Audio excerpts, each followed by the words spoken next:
Good morning. Welcome to Wednesdays with Willa. I am your host, Willa White, and this is my weekly podcast show that airs on Wednesday mornings at 10 a.m. Eastern on my Facebook page, Willa White Medium. It's an opportunity to have a spiritual conversation relating to either spiritualism, mediumship, healing, faith, family, or more. And it's been a delight over the last 6 years to have many wonderful guests on the show. We've discussed so many different topics. I encourage you to look back at the archive videos of the show on my Facebook page, Willa White Medium, and also is uploaded later to my YouTube channel. So you can search to your heart's content. Many people tell me they binge watch the show and that they enjoy learning right along with us. And another way that you could tune into the show is usually on blogtalkradio.com, but it is having issues today, so there are occasional technological issues, so sorry to the folks that listen on Blog Talk Radio, but you can definitely tune in here on my Facebook page. All right, without further ado, I'd like to introduce my special guest for today, who is Tom Cratsley. Thanks for being here today, Tom. Well, it's a pleasure to be here with you, as always. And we've done a few of these interviews. Yeah. Yes, we have. Over the years, Tom has been a favorite guest on the show, and he brings a lot to the discussion. Tom is a spiritual healer and spiritual teacher, and he's also the creator of the restructuring method. And he's been on the show to talk about various healing methods, and including his restructuring method. So you can look back at the archive videos for that. And he is an expert, at least in my opinion, an expert on Andrew Jackson Davis. So he's been on the show to talk about those things before. So again, you can type in his name and you should be able to find past shows that he's been on. And today we are going to be talking about elemental healing. So this will be a good conversation about that. And before I get too much farther into the show, I better mention that if anybody wants more information about Tom, you can find that on his website, thomascratsley.com. And no doubt you have workshops coming up for the summer season. You usually do like a healing mastery program. And that's from July 9th to July 14th here in Lilydale at the Healing Temple. Nice. Yeah. And I know that's a wonderful opportunity for people to understand more about healing and also their style. It's one of my favorite classes to teach because it's done two things. It's done in the temple, and the students have an opportunity to actually serve in the temple, which is a rare experience. The Healing Temple here in the summertime is one of the great spiritual healing venues, I believe, in North America. It has an energy unlike, anything I've ever known. So. And there is a beautiful group energy that's built in that space, especially because it's Lilydale. So yes, mark your calendars now so that if you'd like to attend Tom's workshop, I believe they are accepting registrations online for Lilydale summer workshops. So there have been some technical difficulties at the office, so give it a week. Give it another week. Give it a week, and then if you're interested, call into the office. Right. Yeah, or email. Or go to lilydaleassembly.org, that website, and you can register in those ways. Yeah. So the 2023 summer program is going to be here before we know it, because opening day is Friday, June 23rd, and then it'll run for a 10-week summer season. So people are already booking in for readings and guest houses, and Tom even has a guest house known as the Harmony House. Mm-hmm. And his wife is Ellie Cratsley, in case anybody wants to know. She's a registered medium here in Lilydale, too. Mm-hmm. So let's talk about elemental healing. That's our topic today, and let's talk to them about what that involves. Right, yeah. There are a number of... Practically every indigenous culture has some form of what I would call elemental healing. And it really is... a different approach toward consciousness, in essence, that the indigenous cultures have, in many instances, fostered this concept of being able to communicate with the natural world. Mm-hmm. Right? Mm-hmm. Yes. And in communication with the natural, for instance, let's just give you an instance. Oftentimes, an indigenous healer, someone will come with a malady, and they will actually tune in to what's going on in the body and then simultaneously ask, what is there in this natural environment that could serve as a curative for this malfunction, right? I mean, I'm using our terminology, but that's essentially what they're after, right? Sure. So what's the curative for this malfunction? And so they go into meditation, and it's like, they'll see a plant in their minds, and they'll recognize, oh, that's this, and then they go and they pick the plant, and then they'll get a sense, okay, eat this raw, or boil this, or, all of that becomes part of, so they also at the same time as they acknowledge that there is something valuable in this plant, and it's almost a sacred thing to pick that plant, because it's taking it, from its life, and to knowing that it's going to be an a curative for another being, right? Yeah. So there's that. There's this wonderful exchange of life energy that's acknowledged. An essence. An essence, exactly. Yeah. And so that becomes part of the what I would call the elemental dance, if you will. That constantly being willing to engage and see. So the best practitioners of these arts have high rates of success. Because they're able to use their intuition. They use their intuition, and they assist in that healing process. Yeah, right.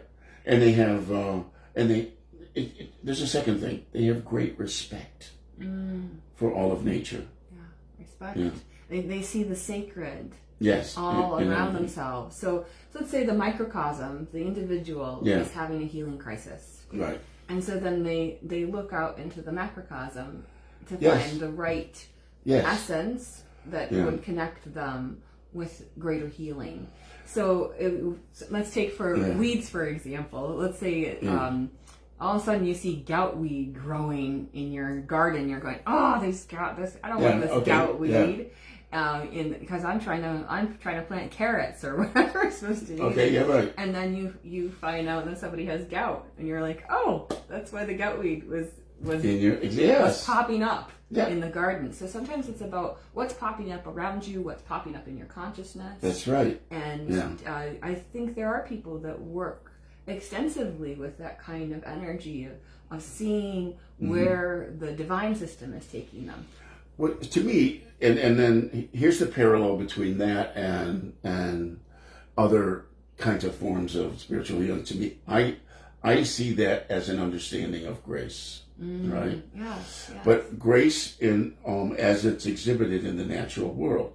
When we often think of grace as something that is supernatural, right? The mystical and the supernatural. Well, the mystical and the supernatural plays a role also in the material world if we allow ourselves to pay attention to it. Yes. Underline that, if we allow ourselves to pay attention to it. Exactly. We allow ourselves to pay attention to it. And that's the key to, I think, all spiritual growth and development is just paying attention to what's going on. And also, like I say, it's the acknowledgement of what's going on, including the acknowledgement of what's not working. Right, right. What is not agreeable to that person's essence at that particular time. They say, like with food, you are what you eat. That conveyance of the essence in that particular way, and I think it's also about what you think and what you say and what you do. It's all part and parcel of that. And when it comes to recognition of what you need to be taking in so that you have a stronger life force yourself. Yes. It's good to be cognizant of how that's a big part of your healing process. Yes. And that the spiritual healing that we do as spiritualists, we are allowing the divine to channel through us, and we can feel that energy flowing through us to the person who's sitting for the healing, and that they have to be in a mode of acceptance. So in that process of the external helping the internal, there's a lot of responsibility on the part of the person who is requesting the healing. Yeah. To allow that divine to come through and to have acceptance that this can heal them. Well, that's all my students is. All healing is ultimately self-healing. Yes. Self-healing. Now, and that is parallel to just what you've been saying, is that in order for healing to happen, there needs to be a readiness on the part of the healee. Now, can that readiness be supported? Yes. You're supporting readiness just by being with that person and the spiritual energy that's always trying to heal them. Mm-hmm. You know, spirit is always trying to heal us all the time. Yes. And that's something people don't realize this. And it's the fact that we do or don't pay attention to it that makes it less or more effective. Mm-hmm. Right? Mm-hmm. And so I'll give you some examples. Now, one example is, and this is a pretty remarkable example. Years ago, I worked working in the Healing Temple, and a man came in and sat down, and I gave him a healing. Now, I didn't know anything about him before or after until 2 years later. I ran into he and his wife in another outside of Lilydale, and we got in a conversation. They said, "Oh, we're going to tell you this story." Yeah. 2 years ago, my husband was dealing with back pain, serious back pain, and he went to all kinds of practitioners, and nothing really seemed to help him. Now, the wife was a frequent visitor to Lilydale and even volunteering in some places. I think the library and some other things here in Lilydale. And she was tired of his complaining, right? And so and it was a summer day. She says, "All right, we're gonna do something about this back." She said, "Yeah," and she said, "So shut up and get in the car." So he does, and because he gets in the car, and she drives him to Lilydale, and they get to the gates, and he starts fussing. He said, "Shut up." And this is a healing story. This is a healing story. She takes him to the temple, and my bench happened to be open when he was ready for healing, and he sits in the bench and he gets a healing, right? So I don't know anything about. All I know is I'm just like there to carry on the energy, to be there for whatever wants to happen for him. As I always say, being a witness. Mm-hmm. Is the important thing. Being a witness to what wants to take place for him. So anyway, so of course, it was unremarkable for me in many ways. And so, I knew as I could reflect back, and this often happens. People will sit in a healing bench, and they'll be sort of uncertain, tense and uncertain, and then by the time it's over, they relax and they've allowed something to happen for them, right? Anyway, so it turns out that he sits in the chair and he has an epiphany. And he's just he opens himself spiritually, and back pain goes away and doesn't come back. Lovely. Yeah. Oh, wow. Yeah. So, but there's, stories like that go on in the temple, not just about me. It's it could happen with any of the healers all the time. So, and that's just one of the great, benefits of working there. You get to see the multifarious ways in which spirit works. Yes. In, through, and for people. Mm-hmm. Yeah. And it can happen in that spiritual healing modality, as Tom's describing, and it can also happen in the privacy of your own home and space. Absolutely. Where you just all of a sudden you're like, I know that I need this. Mm-hmm. And it can be an intuitive download that you receive. Exactly. That you need it for whatever reason. I'm not talking about this as a craving for chocolate. No. Or anything like that. I must have chocolate or that kind of thing. But you're just I know this is what I need next in my healing and for my care. Yeah, and the other thing is too, is being willing to be quiet for moments in your life, so that you can it can be open to new input. Yes. You know, the reason we often are in stress or struggle in our lives is because we're playing the same old circuit over and over and over and over again. And if you take a moment to pause and give an opportunity for some new perspective, often you can make significant changes. This is very true, because we can get onto the gerbil wheel of thinking, and that's the only thing that we're thinking and expressing, and we have to be open to the vista of possibilities. The universe is always conspiring for our greater good. Yes, and we placement in it. We all have remarkable fantasy lives. That's true, and people can really fantasize themselves into a great deal of pain. There's two types of fantasy. Of course, there's positive fantasy and there's negative fantasy, and the expectation that something is always going to go wrong, you know, that kind of thing. Yeah. The other shoes So drop. yeah, and as we're saying, you know, in that silence is an opportunity to reflect on and recognize. Okay. This is a story I made up. Do I want to keep living this? Right. Or is there something that's within me that will engage with life in a new found way? Yeah. That I can engage with life fully. Yeah. And those things, sometimes it's just little baby steps that we have to take. Yeah. In that process of healing, and then we look back and go, look how far we've come. Yeah.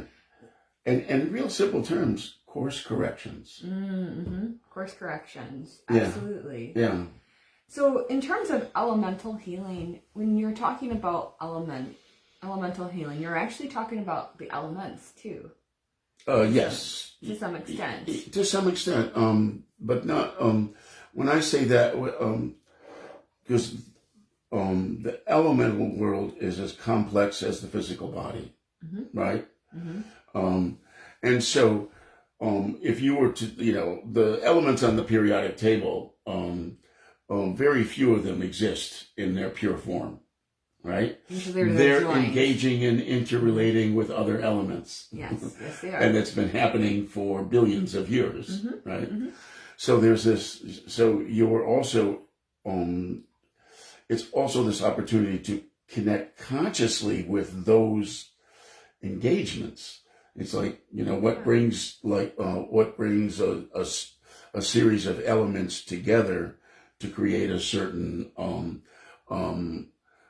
composite, if you will. Yeah, composite. And a reaction too. And reaction, yeah. And but these are endless in even in physical reality. Okay. You know? And so the more we give ourselves the freedom to connect. Let me take this back. So there are places that everybody can understand about elemental connection. A walk on the beach. Sure. Ions. Ooh. We all understand. We all can feel that. Happy sand minerals. Yeah. You know, standing next to a waterfall. Sure.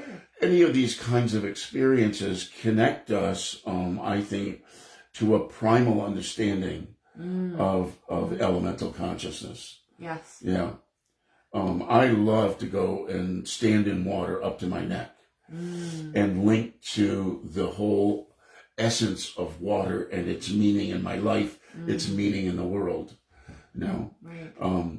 And just kind of, when I do that, I'm just kind of relishing in the gift that water is. Yes. And you can relish in the gift that air is, or you can relish in the gift that, you know, any of the elements. Yeah, with air, as you're breathing in, you can feel that connection with life force and that constant pumping that's going on, and that you are engaged in your life in that way. So then I love that visual of the water. Yeah. You know, that you're so immersed in the water that you feel that on a spiritual embrace level. Yeah.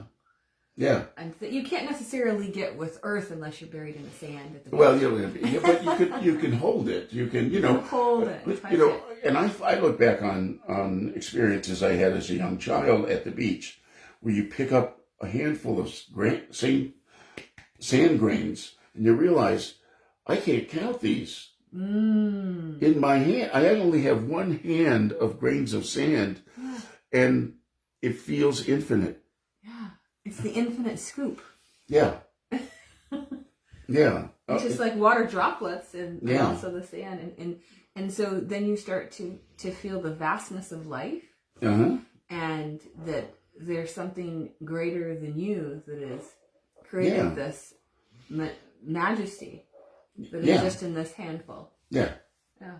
So it's all of those kinds of, I think, primal relationships that we can have in the physical world that translate spiritually.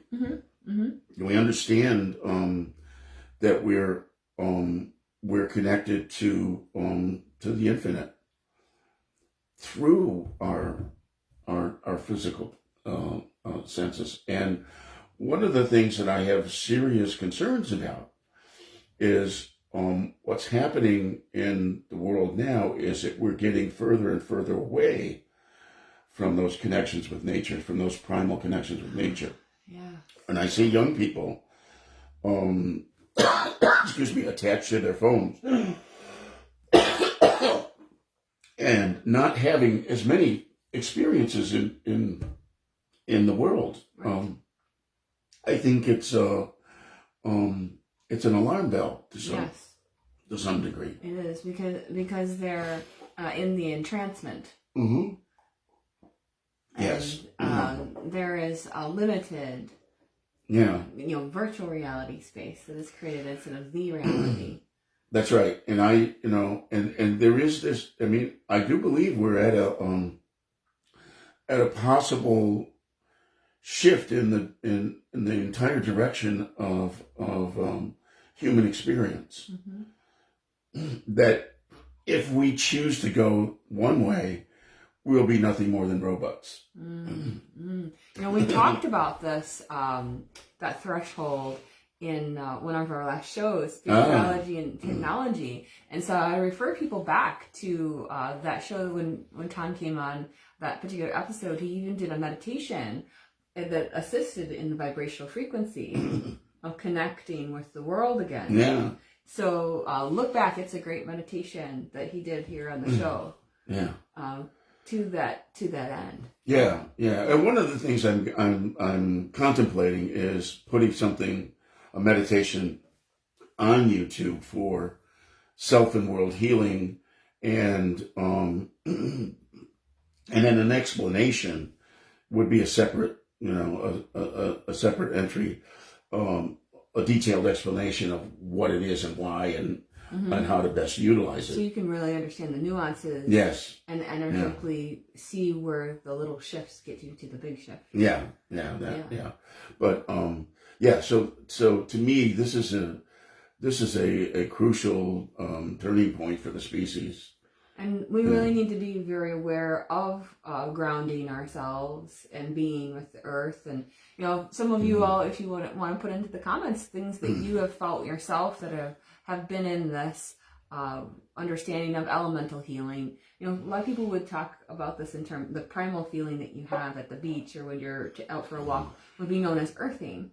Yes. Yeah. So it'd be in that recognition that you're receiving healing by having this nature experience, this grounding experience that's going on. So that would be under the umbrella of elemental healing? Yes, absolutely.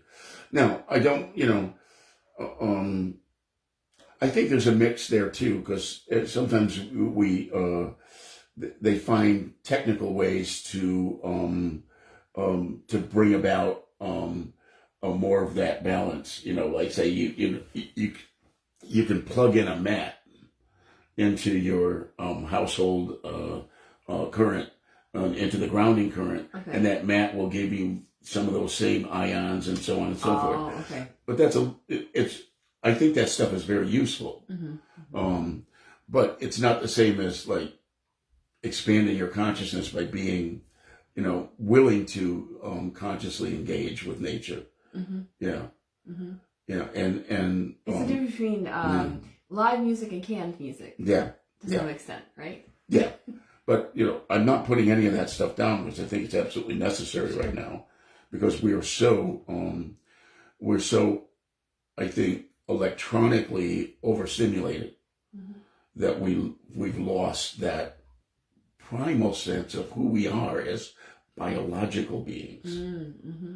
Yeah. And that's where elemental healing can come in. That's right. And really stabilize the life force. Let's Yeah. give them some more examples of elemental healing and how you use that. How I've come to use it. help other Well, people. first of it is, that I used to look at certain shamanic healing techniques that would look at bad stuff in a person and like pull it out. And suck it out. And suck it and pull it out. And I watched a wonderful documentary that the Dalai Lama was part of about Tibetan healing.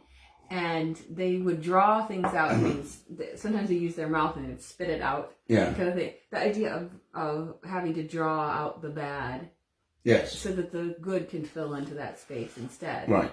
Okay. So right. So I've come to a different understanding of how it works more effectively, and that is, if a body has gotten imbalanced for whatever reason, it is not the fault of the substances in the body. Right? Okay. Those substances got invited in there somehow. Somehow they got invited. Maybe the person wasn't thinking right or whatever. It doesn't matter. They got invited. So I'm not going to blame the substances. Okay. So when I work with those situations, I tune in. I see that there's something in. Let me give you a simple example. And it's an easy one to work with. Many people have had surgeries where they've had a full anesthesia, where their body's been out completely out. And when that happens, oftentimes there are long-standing impact.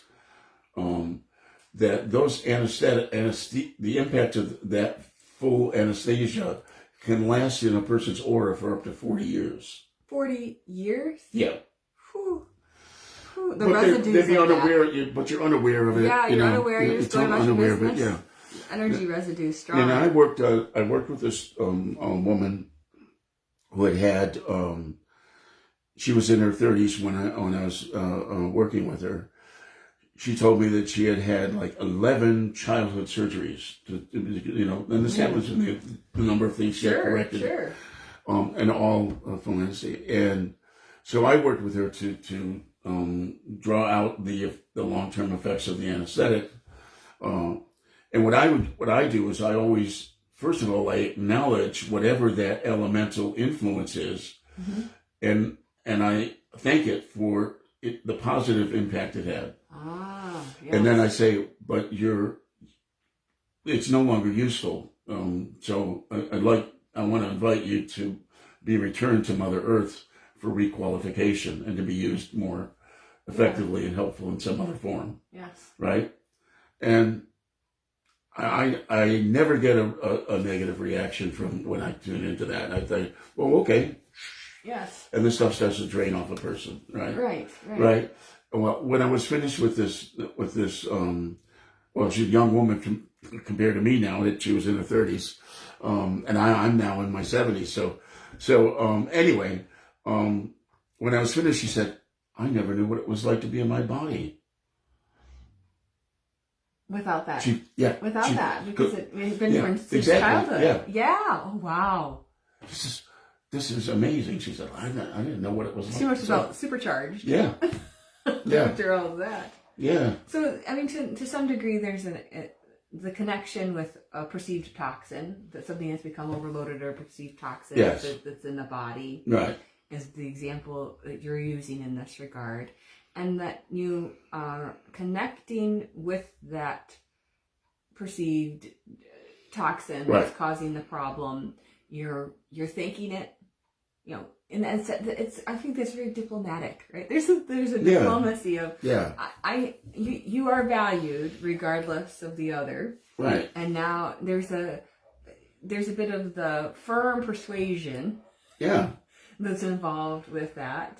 Well, there's a better opportunity for you elsewhere. Yes. So you're like, I'm gonna sell you a new position. Yeah. Yeah. In the world. Now, I would just like to lean into that word requalification, because that's a really important part of this. Yeah. So, because you're telling that element or whatever it is that you're going to be requalified. Yeah. You're going to be, a better use will be found for you, a more effective, yeah.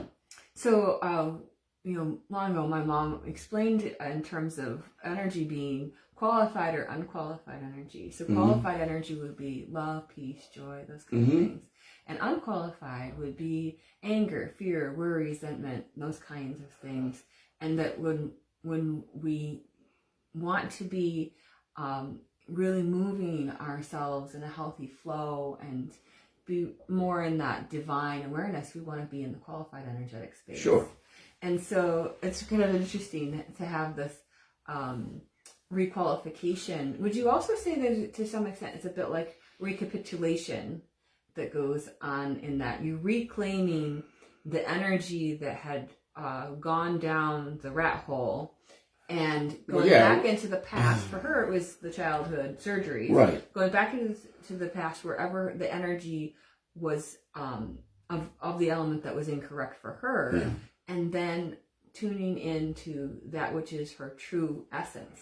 Right. Well, in that particular instance, what we're talking about, like with the anesthesia, what it is it's a diversion of the life energy. You know? Ah, yes. So it's a realignment. What happens is there's a realignment that takes place when the source of the divergence is removed.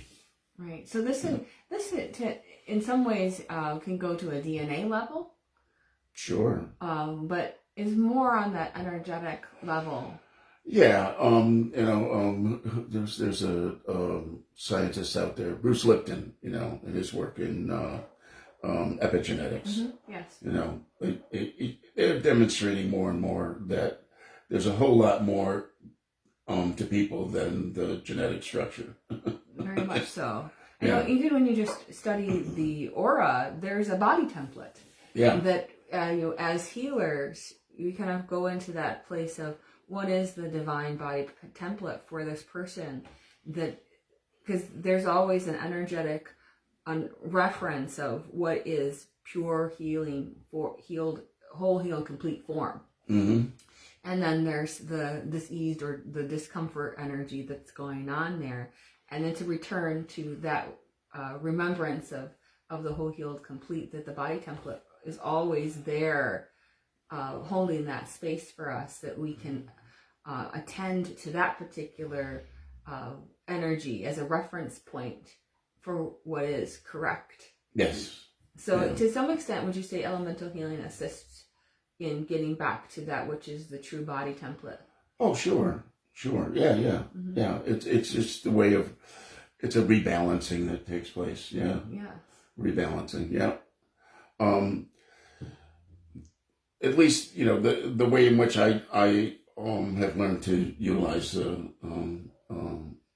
working with the elements. I don't say, I'm not really using them. I'm just engaging with them and getting their cooperation. It's an energetic conversation to some extent. Yeah. So can you give us another example of how you've been able to use that? I've used it a lot with chemotherapy, and a lot of people after the negative side effects of a lot of chemotherapy.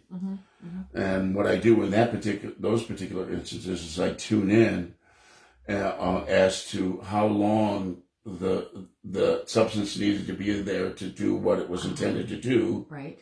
And then I get kind of a feedback answer. It's never been longer than 3 days. Right. It's never been longer than 3 days. So once I get it, sometimes it's only a day. And then it's okay. And then I let the person know, and we arrange to get together, and then I do I draw out the again, the same process. I engage with the element. I thank it for its constructive purposes in that person, letting him know it's no longer useful. You can be better utilized elsewhere. Mm-hmm. And, you can feel it just coming out of people. And so as it is drawn out of them, yeah. And then it goes where? If I don't have an agent, it goes right back into the earth. Okay, so it for goes requalification into the earth, and are you able to almost perceive? Oh yeah, you feel it at that point. Oh yeah, you can feel it coming off of people. Like an entity in the room, only it's the element. Yeah, you feel it coming off. They feel it too. It's coming out of different places and venting out of them, and then showering down into Mother Earth. For requalification. Yeah. Mm-hmm. And so then that can be dispersed, almost like an angelic disbursement of energy. Like that, yeah. Certainly, what we don't, this is a tricky one. We don't have, unless you're schooled in an indigenous culture, your sense of relationship to the being that is Mother Earth is pretty weak. They, however, have a different. If you grow up actually feeling like you're communicating, you're connecting to Mother Earth, right, then you also get I consider it something like as strong of an intimate love tie as you can imagine. Right. Having that sense of that relationship. And in the true, you understand that in the true indigenous cultures, in my certain meditative experience I've had in relating to Mother Earth, I feel that profound sense of love and support from her, and always being there on the physical level to nurture us, to support our physical being. Towards its highest expression, right? And then we have that as well for Mother Earth. So there's that caretaking back. Yes. That happens in those moments. And, as you're talking, I'm remembering reading about South American shamans and when people come to them with their problems, that some people would say, oh, how are they going to deal with that? How are they going to get rid of this? And they get excited. They say, Hoocha. So the things that are coming out of these people, the essence of the elements of this, that they look at this as something that it's a creative force for them to use in another positive way. Yeah. So that's how they look at that energy. That things can be recycled. It's essentially how I describe it. Yes, exactly. Yeah. So it's a recycled energy, a recycling of energy for a sacred purpose. Yeah. Or that is going to be regenerative in another way. So I think there is a place for that because we can't just look at everything as negative. Sometimes the negative, or as you're saying, have a conversation with it and find the positive for its existence for that moment, but it can't stay. All imbalance and all disease and illness comes from internal conflict. Right? And probably the biggest part of healing is discovering that conflict and resolving it. Whatever they, I know it may make, certainly sometimes the conflict can seem more complex than other times, but true. Like if somebody's been in a car accident or that kind of situation, elemental healing, would that be appropriate for them, or is that really that kind of space? It's not really that kind of space. So think about elemental healing more about removing essences, illness, unwanted disease, that kind of stuff. Coming from more from that perspective. However, on the flip side, where accident is concerned, what we there's when we reckon with what we with our thoughts and our feelings that have somehow created the opportunity for that accident, right?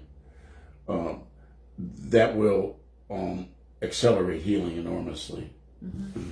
When you recognize your role in all of that. Yeah.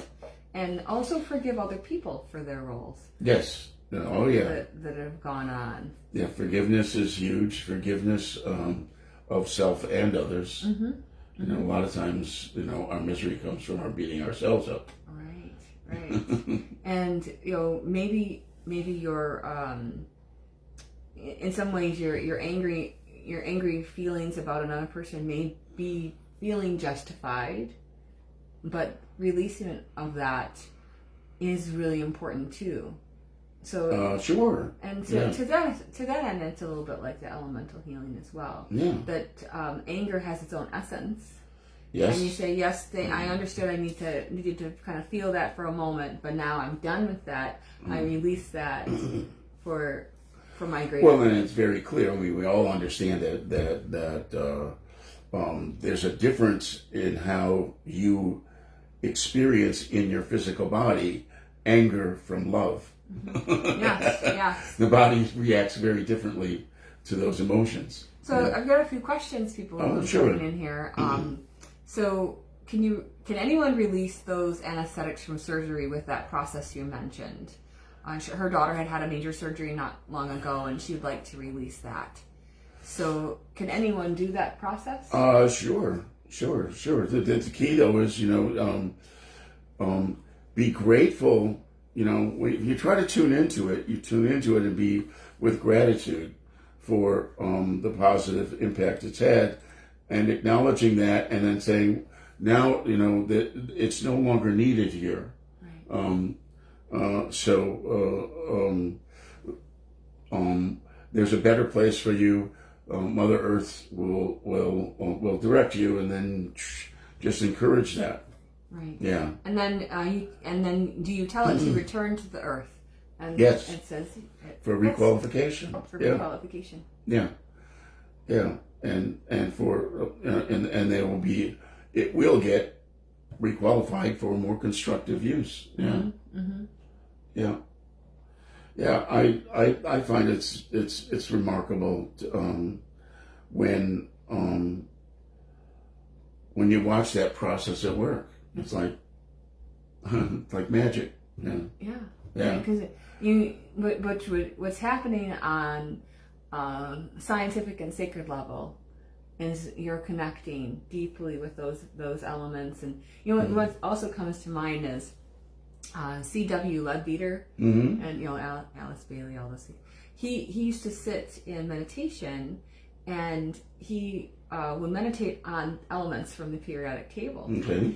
And he would get a sense of what their particular structure was. The atomic structure, and then Annie Besant was there with him, and she would draw it out as he relayed it while he was in trance meditation.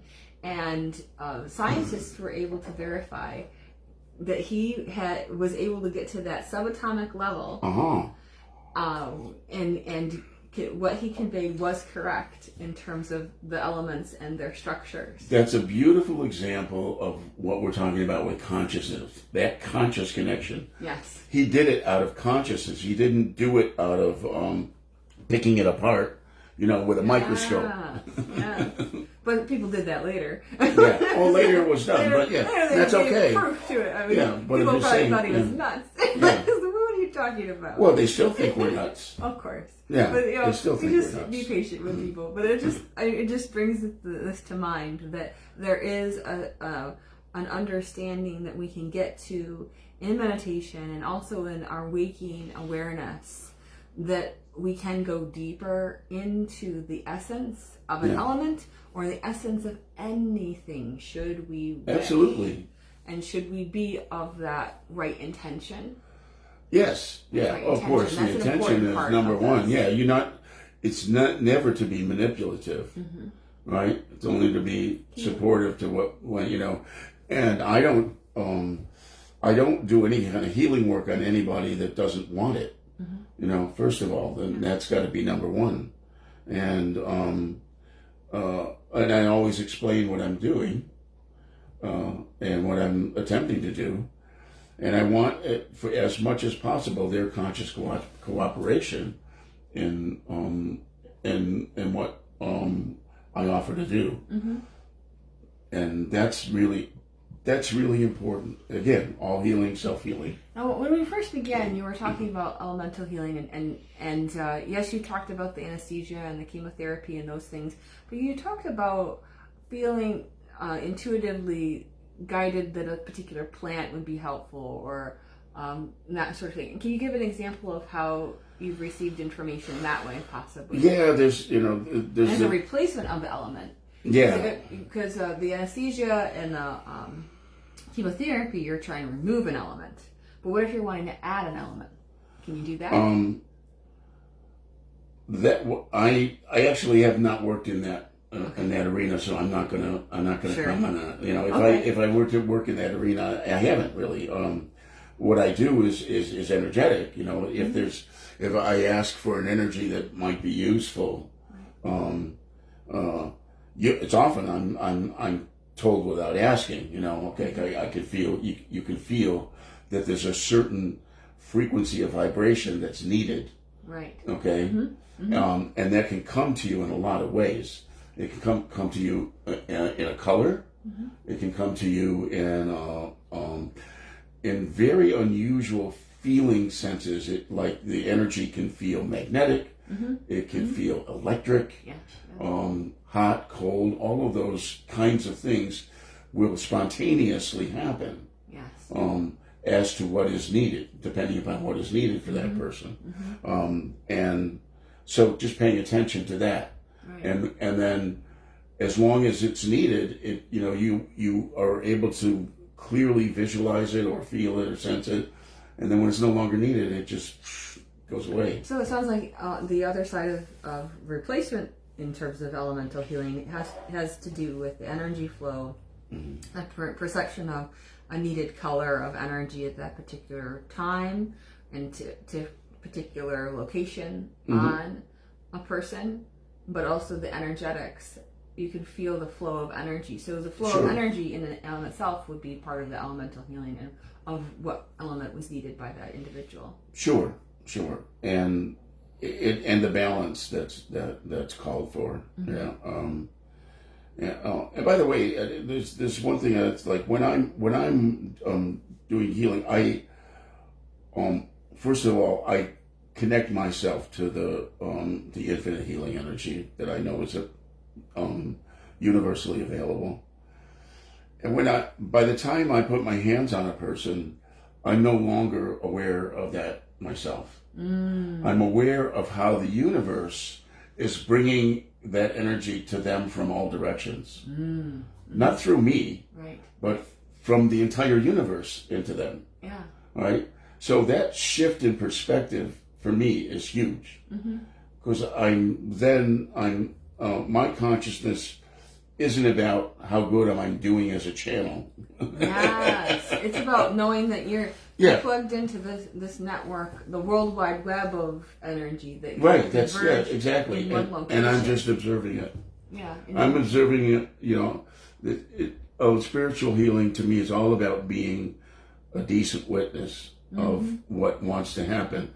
And you're a decent witness of what wants to happen for that person spiritually. Yeah. So it's their internal spiritual realignment that's happening. So the more you're able to be a clear witness to that, the more it amplifies the likelihood that they're going to pay attention to it. Right. And it'll just do itself on its own. And when that's happening, it's not like you're offering commentary, and now I feel this, and now I perceive that. Right, now. It's just happening. It's not like, oh, I got chills. You don't say any of that sort of thing. You're just in the moment. Yes. And you're not in that an active discussion, right, per se. It's just happening, and you're witnessing it. Yeah. So that's another thing to keep in mind. Yeah, that's very powerful. We don't want the energy going so much into the talking. We want the energy to go into the doing. Yes. And the allowing. And the allowing, and to just and just as the witness, though, you will observe shifts and changes taking place. Oh, okay, that's what And that there's a lot wants of to subtle happen. vibrational This is frequencies. this is what wants to happen. That's what wants to happen. So you pay more attention to it as it's happening, as it's unfolding. Yeah, it's about bringing attention to a particular essence or needed space. Right, and just the sense that this infinite healing energy is surrounding and imbuing that person, and you're watching it unfold. There's a beautiful masterpiece that happens energetically within a person as you can watch them go through shifts and of awareness and healing within themselves, and kind of like that. I think the difficult transition for anybody exploring these arts, if you will, and I call them arts in a sense, and is how do you step out of your ego, when doing it, and you do have to. If you're going to get the most bang for your buck, you got to step out of your ego. Yeah. It's not about you; it's about the universe, working to establish harmony everywhere. Yeah, it's true. It's always happening, and believing that is the truth with capital T. Yeah. That is the truth, that healing will always flow where it needs to. Yeah. And that you're in that space of pure allowance and faith that persists. And I've come to understand none of us would even be alive if this wasn't going on all the time. Right. None of us. There's a lot that keeps us going. Yeah, your body, your body is an amazing thing. And there's like millions of processes every second, right? True. No mind can comprehend that. Yeah. No? and it's the incomprehensible. It's almost just a process of complete